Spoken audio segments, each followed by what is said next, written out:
पहलगाम की वादियों में सर्द हवाएं चल रही थीं। लोग अपने रोजमर्रा के कामों में लगे थे कि अचानक एक धमाके की आवाज गूंजी।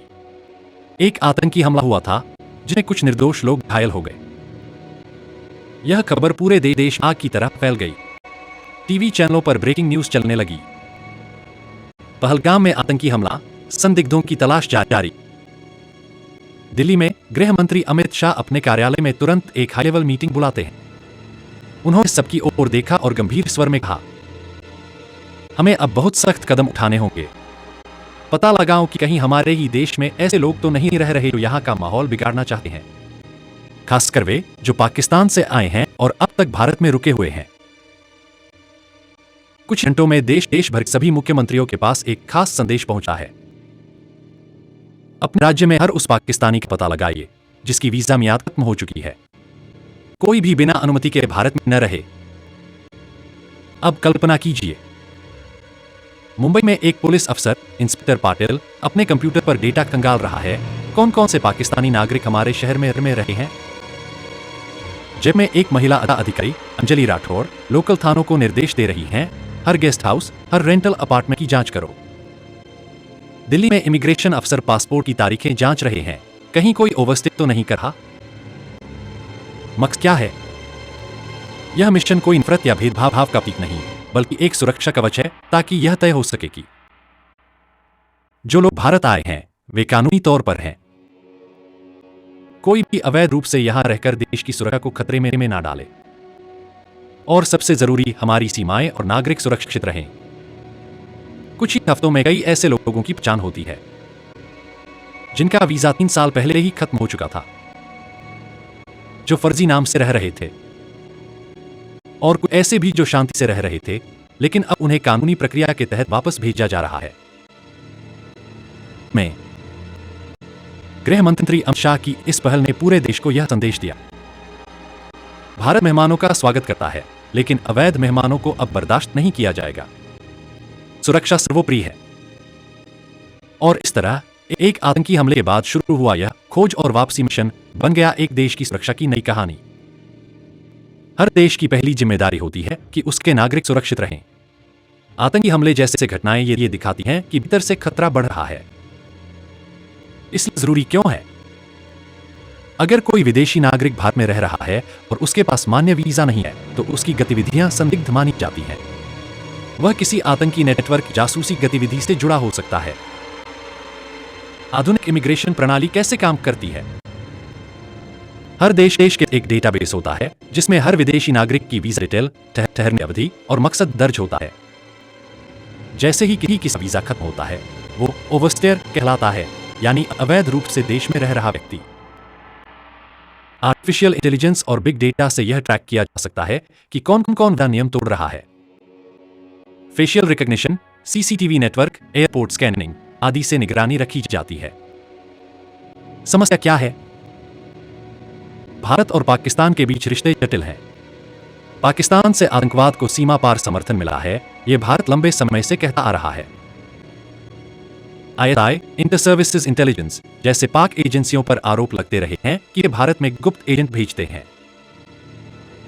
इसका समाधान क्यों जरूरी है? भारत को हर उस व्यक्ति पर संदेह करना पड़ता है जो बिना वीजा या फर्जी दस्तावेज रह रहा है, क्योंकि वह देश की भीतरी सुरक्षा में सेंध लगा सकता है। क्या भारत किसी को भी वापस भेज सकता है? नहीं, इसके लिए कूटनीतिक प्रक्रिया, डिप्लोमैटिक प्रोटोकॉल होती है। पहले व्यक्ति की नागरिकता प्रमाणित की जाती है, फिर उस देश से रिपैट्रिएशन अनुरोध भेजा जाता है, मतलब अपने नागरिक को वापस लो। इसमें संयुक्त राष्ट्र के मानवाधिकार कानून का भी ध्यान रखा जाता है, खासकर अगर व्यक्ति को अपने देश लौटने पर खतरा हो। अवैध नागरिकों का प्रभाव क्या है? ये बिना टैक्स दिए काम करते हैं, जिससे सरकार को नुकसान होता है। कभी कभी ये अपराध गतिविधियों में शामिल हो जाते हैं और कई बार संसाधनों, राशन, नौकरी, घर पर दबाव डालते हैं। गृह मंत्री अमित शाह का निर्देश सिर्फ एक रिएक्शन नहीं, बल्कि यह है आधुनिक सुरक्षा रणनीति का हिस्सा। तकनीकी और कानूनी ज्ञान का उपयोग और राष्ट्रीय हितों की प्राथमिकता। भारत अब ऐसे स्मार्ट गवर्नेंस और सख्त निगरानी के दौर में है जहां भावनाओं के साथ डेटा, टेक्नोलॉजी और ग्लोबल लॉ भी महत्वपूर्ण भूमिका निभाते हैं। भारतीय संस्कृति में अतिथि को देवता माना गया है। अतिथि देवो भव उपनिषदों की शिक्षा है। लेकिन यह भी कहा गया है कि संदिग्धो न विश्वस्य, संदेहास्पद व्यक्ति पर अंधा विश्वास न करें। भारत ने पाकिस्तानी नागरिकों को वीजा दिया, यानी अतिथि के रूप में स्वीकार किया। लेकिन अगर कोई अपनी समय सीमा पार अवैध रूप से रह रहा है तो वह अतिथि नहीं, अतिक्रामी कहलाता है और उस पर नियंत्रण आवश्यक है। रावण एक शक्तिशाली राजा था, लेकिन उसने सीता का अपहरण करके शत्रुता की रेखा पार की। राम ने अपने पहले दूतों को भेजा, समझाने की कोशिश की। जब सब उपाय असफल हुए तब युद्ध हुआ। वहीं विभीषण लंका से आया था, लेकिन राम ने पहले पूछा, विभीषण शरण में आया है, पर क्या यह विश्वसनीय है? फिर उन्होंने सभी मंत्रियों की राय ली, यानी सुरक्षा जांच की, और तभी उसे शरण दी। जो शरण में आता है उसे स्वीकार करें, पर जांच करके। जो अतिक्रमण करता है उससे रक्षा करना धर्म है। शिशुपाल श्री कृष्ण का चचेरा भाई, वह बार बार अपमान करता रहा। श्री कृष्ण ने गिना 100 अपराधों तक क्षमा दी, पर 101वें पर सुदर्शन चक्र चला दिया। इससे क्या सीखा? सहिष्णुता होनी चाहिए, पर मर्यादा की सीमा भी होनी चाहिए। अगर कोई देश भारत में रह रहा है तो मर्यादा, वीजा नियम का पालन जरूरी है। नियम टूटने पर का उत्तर देना धर्म है, न कि अधर्म। चाणक्य कौटिल्य का मानना था कि दुर्जन को मित्र बनाना विष को अमृत समझने जैसा है। उन्होंने कहा कि राज्य को चलाने के लिए गुप्तचरों, जासूसों और आंतरिक निगरानी प्रणाली की आवश्यकता है। राज्य में विदेशी लोगों की उपस्थिति, उनकी गतिविधियां, सब पर नजर रखना राजा का कर्तव्य है। इस पर आधारित आज की नीति। विदेशी नागरिकों की निगरानी चाणक्य की गुप्तचर नीति का आधुनिक रूप। उनकी वैधता की जांच, राजधर्म का पालन।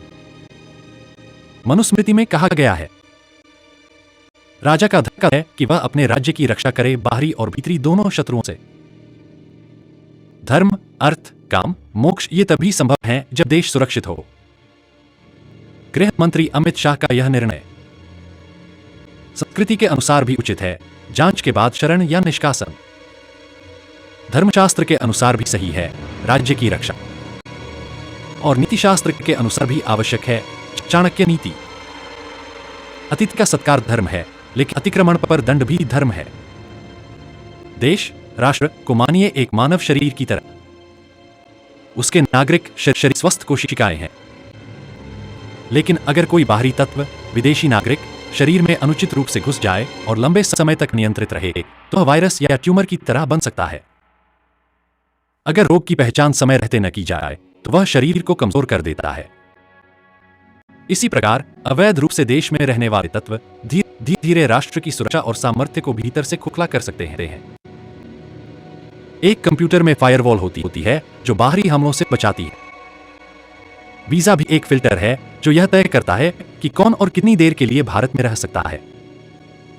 जब कोई इस नियम का उल्लंघन करता है तो वह फायरवॉल को बाईपास कर रहा है, यानी अब वह एक संदिग्ध कोड या वायरस है। सुरक्षा केवल बाहरी सीमाओं से नहीं, आंतरिक अनुशासन से भी आती है। कानून को तोड़ने वाला व्यक्ति, चाहे वह कोई भी हो, संभावित खतरे का प्रतीक है। जैसे पौराणिक कथाओं में असुर बार बार देवताओं की नगरी पर आक्रमण करते थे, वैसे ही आतंकी हमले धर्म, शांति और व्यवस्था पर आक्रमण है। अमित शाह का आदेश वैसा ही है जैसे कोई राजा इंद्र या कार्तिकेय को कहता, अब समय आ गया है रक्षात्मक से आक्रामक नीति की ओर जाने का। रक्षात्मक नीति तब तक काम करती है जब तक कोई व्यवस्था का सम्मान करे। लेकिन जब कोई व्यवस्था को चुनौती देता है तो धर्म के लिए युद्ध आवश्यक हो जाता है। जैसे लक्ष्य रेखा सीता की सुरक्षा के लिए खींची गई थी, वैसे ही वीजा और वीजा अवधि एक लक्ष्मण रेखा है।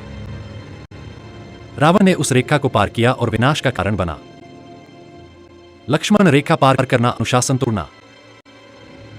राष्ट्र भी तब सुरक्षित रहता है जब उसकी सीमाएं, नियम और कानूनों का पालन हो।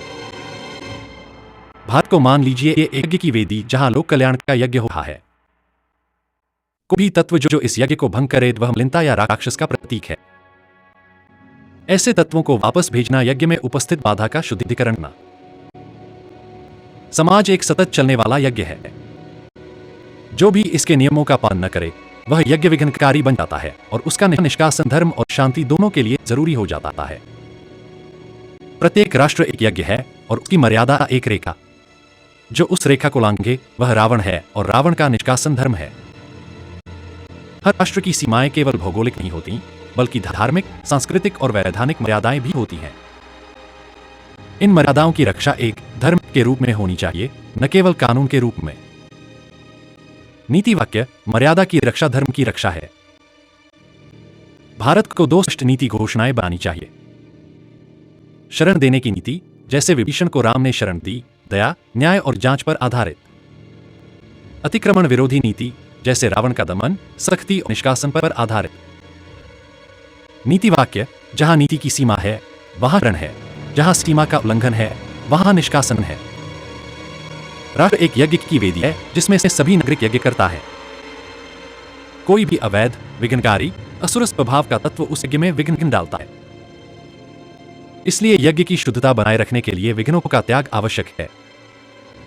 नीति वाक्य यज्ञ तभी सफल है जब यजमान और वेदी दोनों शुद्ध हों। आधुनिक सुरक्षा नीति केवल टेक्नोलॉजी पर आधारित होती है, लेकिन भारत जैसे देश को चाहिए कि नीति में धार्मिक, सांस्कृतिक और लोक मान्यताओं का समावेश हो। सुरक्षा प्रणाली में नैतिक मूल्य और आदर्श चरित्र को जगह दी जाए, जैसे चाणक्य ने गुप्तचर नीति में किया। नीति वाक्य जहां धर्म आधारित सुरक्षा हो वहां भय के बिना शांति संभव है। जैसे व्यक्ति की अंतरात्मा गलत को पकड़ती है, वैसे ही राष्ट्र को चाहिए कि वह गुप्तचर प्रणाली को आत्मा के रूप में विकसित करे, जो केवल डेटा देखे बल्कि भाव, व्यवहार और नियत को भी समझे। नीति वाक्य सत्य केवल सूचना से नहीं, अंतःकरण से भी पकड़ा जाता है। भारतीय संस्कृति में अतिथि देवो भव है, परंतु इस योग संतुलन होना चाहिए। जहां अतिथि का सत्कार हो वहां सतर्कता भी हो। यह भक्ति में विवेक का मिश्रण है। नीति वाक्य सत्कार और सतर्कता दोनों भारत की संस्कृति के 2 पंख हैं। भारत एक राष्ट्र नहीं, एक यज्ञ है। उसकी रक्षा है और धर्म की रक्षा के लिए विवेकपूर्ण नीति आवश्यक है। नीति और नीति का संतुलन ही भारत का भविष्य है।